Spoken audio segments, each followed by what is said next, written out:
Allô, bonjour la team, bien. Aujourd'hui, c'est le 31 décembre 2024. Aujourd'hui, je voulais vous parler un peu de le verset de la Bible dans 1 roi 20, verset 3. La Bible nous parle du roi Ézéchias. Le roi Ézéchias a fait, le prophète était venu lui annoncer une nouvelle qu'il allait mourir. Et le prophète Ézéchias a fait une prière à l'Éternel.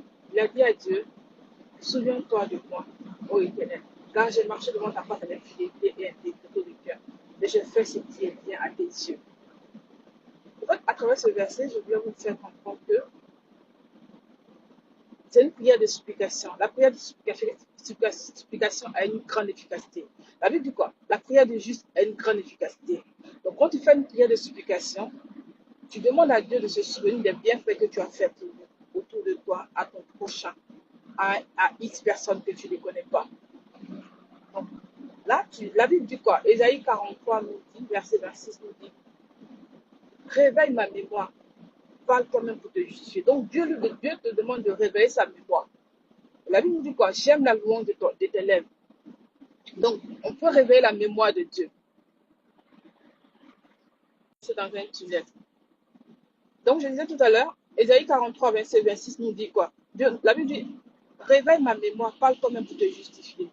Il y a une chanson qui dit, je rappelle à Dieu, car c'est lui qui va revoir mon statut. Donc, on peut rappeler à Dieu notre situation qu'on traverse. On peut rappeler à Dieu pour la prière dont on lui a adressé. Donc, en rappelant à Dieu, c'est une prière. On appelle ça la prière de supplication. Donc, tu rappelles à Dieu. Donc, pour faire une prière de supplication, il faut se baser sur la promesse de Dieu.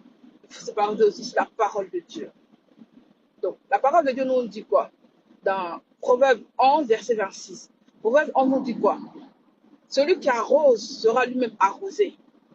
Donc, quand tu fais du bien autour de toi, quand tu fais des dons, tu fais des offrandes à l'église, à la mosquée, à un démuni, à un mendiant, tout ça sont les offrandes que tu fais, sont les dons que tu fais. Donc ça, tu peux rappeler à Dieu ces offrandes-là. Que Père, à tel moment, à telle époque, j'ai fait un don à une église, j'ai fait un don à une mosquée, j'ai fait du bien à mon voisin qui n'avait pas à manger, j'ai fait du bien à l'orphelin, j'ai fait du bien à la veuve. Donc ça, c'est une prière de supplication. Tu montres tes bienfaits à Dieu. Tu dis à Dieu de se souvenir de toi, qui ouvre son livre de souvenirs, afin qu'il se rappelle de tes bienfaits que tu as fait dans sa maison. Et Dieu va se souvenir de toi. Et Dieu va agréer ta prière. Ça, c'est une prière de supplication que tu fais à lui.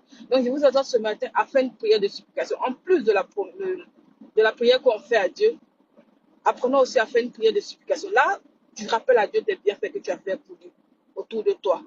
En méditant le verset, le proverbe 11, verset 25. La Bible dit, celui qui arrose sera lui-même arrosé. Donc, apprenez à arroser, apprenez à faire du bien. Généralement, nous les chrétiens, on n'aime pas demander, on n'aime pas donner.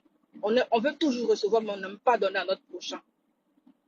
Toujours dans la prière, nous les chrétiens, notre prière est basée sur Seigneur, je veux, donne-moi, donne-moi, donne-moi, donne-moi. Mais nous, on fait quoi pour les autres? Qu'est-ce qu'on fait pour notre voisin qui n'a pas à manger pendant que nous, on a du pain chez nous? Qu'est-ce qu'on fait pour le démuni?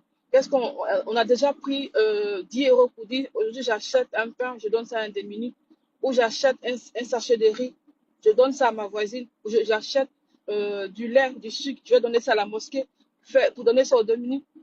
Non, on ne le fait pas. On passe notre temps à demander. Alors, quand tu demandes aussi, il faut que toi aussi, tu saches aussi donner aux autres. Quand tu donnes aussi, tu vas rappeler à Dieu que tu as donné. Et Dieu va se souvenir que tu as donné aussi à quelqu'un. Et il pourra te donner aussi. Mais si tu ne donnes pas, ne cherche pas à demander. Parce que c'est donnant, donnant. Le pouvoir de donner, on cherche toujours les bonnes choses, mais on ne sait pas donner. Apprenez à donner. Faites comme nos frères musulmans.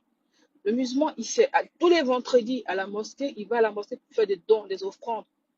Parce qu'il sait, ce qu'il y a à l'intérieur quand tu fais des dons et des offrandes aux démunis. Parce que Dieu se souvient toujours de ça. Donc, apprenez à donner. Ne dites pas que je n'ai pas. Non.